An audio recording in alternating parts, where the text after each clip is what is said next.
Hey mga basher! Yay!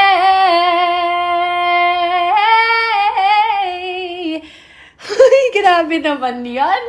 But anyway, get ready, get to know me ang gagawin ko for today's video. Kasi gusto ko makilala niyo ako. Wala naman kayo yung makikilala ko. Eh di gumawa kayo ng sarili nyong video. Uy, hindi naman ganon. Grabe, ang nangaaway naman eh. But anyway, so ayan, this video has been sitting in my drafts. Tapos sabi ko, kailangan ko na mag-delete ng memory kasi grabe na yung memory sa phone. Diba? Buti pa yung phone may memory, ako wala na. Charis! So anyway, ayan, ito na. Mag-get ready, get set, go with Getting to Know Me featuring makeup. But featuring ikaw, gusto mo. O, diba? Ayaw mo naman eh.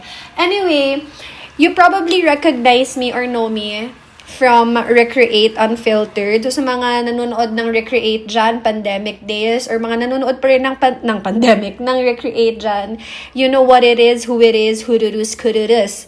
So, my name is Ange. Yes, you say it as Ange, as in short for Angel. Hindi Ange, hindi Ange, hindi Inch, hindi Ange. Huwag kayong nagdedesisyon sa pangalan ko ha. Hindi kayo yung nagpanganak sa akin. Bubulol pa tuloy yung person na to. Hindi ikaw yung nanay ko, huwag kang magmarunong. Charatin, grabe naman. Huwag kasi mga away, kaya ang dami mong bashers eh. Huy, grabe.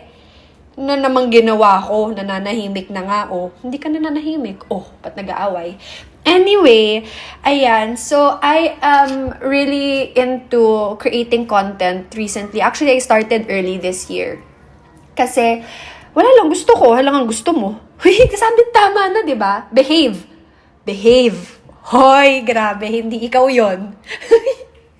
No, but anyway, I started creating content early this year, na as in consistently, because I realized I really like that I get to express myself through the contents that I'm creating. And it has also become an outlet for me to share kung ano man yung nafe-feel ko, kung ano man yung naiisip ko na mga kalokohan, kagagahan, at kababalaghan.